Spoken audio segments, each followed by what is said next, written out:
G'day guys, before we hop into today's vlog, I just want to remind you to hit that subscribe button. From now on, I'm going to be putting out daily vlogs every single day. I'm going to be tracking my process, playing these 1-2-6 max games, hopefully moving up in stakes. But even if I don't, you'll get to watch me fall on my face every single day on this YouTube channel. So make sure you hit subscribe so you get the new videos as they come out every single day. For now, onto the vlog.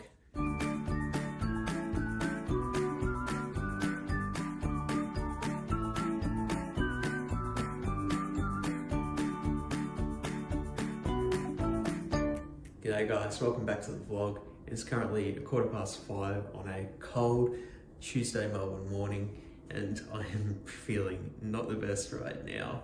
Super tired, just want to curl back up in bed, but obviously it's not what we're going to do. We're going to push through. I'm going to go cook some brekkie at the moment, then I'm going to get into the poker and get these hands out. So.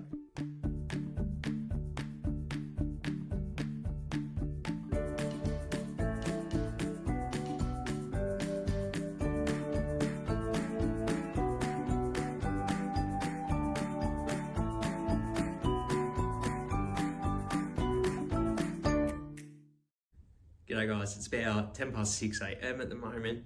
About to hop in and play my first poker session for the day. The goal for today, as always, that 1,500 hands. We're going to try and get to that A-grade level play. Just going to constantly remind myself to practice self-talk and make sure that all of my decisions throughout the session are logical. If I can do that for the 1,500 hands, I'll give myself an A. So let's get into it.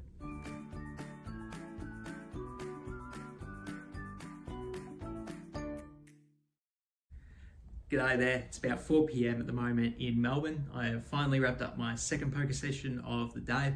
Ended up playing a total of 6 hours and 20 minutes across both sessions today for a grand total of 1,514 hands. So yet again, we do get over that 1,500 goal, although just barely for today in particular.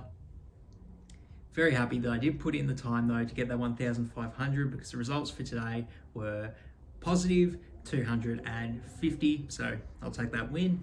In terms of my gameplay grade for today's session, I'm going to do it. I'm going to give myself an A. I was very happy with how I played all throughout today. I think I was very focused on the game and what my opponents were doing, sort of counteracting what their strategy was to try and exploit their mistakes, which is what I really think I need to be doing. I wasn't being too overly aggressive. I wasn't being too passive. I was sort of just playing what they were doing and trying to exploit it, which I think is the best way to win in poker, at least in my opinion. And I was able to focus and do that for most of today's session. I did start to feel myself becoming just a bit fatigued, a bit tired towards the end of the second session. I was losing a bit of focus, but then I did what you meant to do. I just stopped playing. I did not want to let that tilt take over and then I end up blasting off a stack or calling too light or something crazy. I just, okay, I've already got the 1,500 hands I need to today. There's no reason to push this and try and play a bit longer when I've got my goal and I've been playing my A game. So very happy with today's session and I think I earned the A grade. Okay, so obviously I was very happy with how I played a lot of hands from the session today, being that I did give myself an A grade. But this next hand, not so sure about how I played it. So the action folds to me in the hijack and I have pocket fives. It's not my favorite hand in all of poker, but I think a stack depth of 400 effective, definitely going to raise it up in a 1-2 game. I go ahead and make it 4, then the cutoff to my direct left, I go ahead and 3-bet it to 16. They actually cover my stack, so when the action gets back to me, I have a no-brainer, super easy decision to call the 3-bet. So we go heads up to a flop of King 7, so obviously not much there for us. We're probably going to just check fold in this spot, so we go ahead and check it to the 3-better, and then they check back. So still heads up to a turn. The turn's a banger. It is the 5 of diamonds. So obviously we do turn the full house. It's a full rainbow on the board. I have a decision now. Do I want to bet or do I want to look to check and induce a bet from my opponent? And I think it's actually a pretty simple decision. I think I definitely want to go ahead and bet here. I think it's very likely that my opponent did check back the flop with some type of hand that has showdown value, like maybe an ace high or like a pocket 9, something like that. Just because I do think if they were looking to bluff, they would probably want to bet a board like King 7 as a bluff, just because my range isn't going to hit that very often. Definitely not as hard as theirs when they have all the ace kings in their range. So I just want to go ahead and bet and try and build value against one of those showdown value hands, which I think sometimes they might bet on the turn, but I think most of the time I'm just going to check back. Regardless, easy decision to bet here. I go ahead and make it 22, and then the cutoff does call. Awesome. So it heads up to a river, and the river's a good one. It's the 5 of hearts. So we river quads. Okay. So the action's still on me here, and we have to make the decision. Do we want to keep betting our quads for value, or do we want to mix in the check raise? And the reason I will potentially consider check raising here instead of betting ourselves is it allows our opponent to bluff. Like I said on the turn, I think my opponent could have floated with some of those ace-high type hands, and if we do keep betting, they might hear a call, but we could also potentially get them to bluff with it by checking.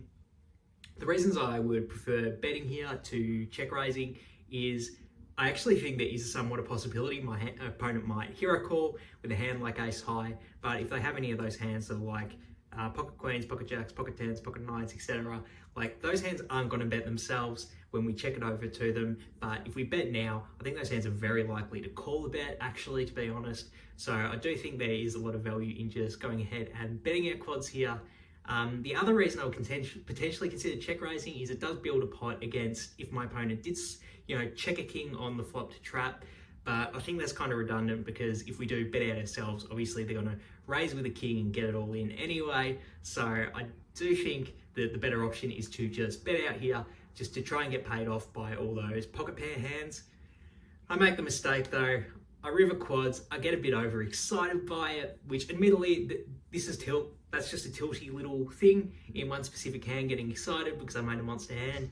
And I take responsibility for that, to be honest, because it did affect my gameplay in this spot. And I think I made a suboptimal decision by deciding to check rather than bet out myself. But I do go ahead and make the mistake. I check it. But fortunately, my opponent does keep on betting. They go ahead and make it 81. Wow, wasn't expecting that, but very glad that they did bet at it. I think I have a very easy decision to just rip it all in here. If my opponent has a king, obviously we're going to get full stacks, full value from it, and maybe there is some merit to like just min raising this to induce some sort of crazy all-in bluff by my opponent, but I think that's impractical because then you might lose value when the opponent just calls with their king instead of going all in. So I think it's just a very easy decision to go all in once I have made the mistake and check the turn. So I rip it in with quads. Then my opponent folds. So obviously checking it to them did either induce a thin value bet or a bluff on the river. So maybe it wasn't that much of a mistake from a results-oriented standpoint, but if I did have the decision back, I think just betting our quads ourselves might be the better option. A pretty interesting river decision there, whether to go ahead and bet it out or whether to check raise the quads. Super curious to hear what you guys think of that specific spot. Hop down in the comments below and let me know, do you prefer betting out with the quads or do you prefer going for the check raise with the quads?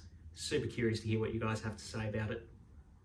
But for now, that's going to wrap up the vlog for today, guys. As always, thank you so much for watching. I really do appreciate it. If you haven't already, make sure you hit that subscribe button. It's daily vlogs. It's every single day. If you hit that subscribe button, it helps out the channel so much so I can keep putting out these videos for you guys. I have a lot of fun doing it, so let's keep it rolling. Let's get subscribed. For now, I'm out of here. Peace.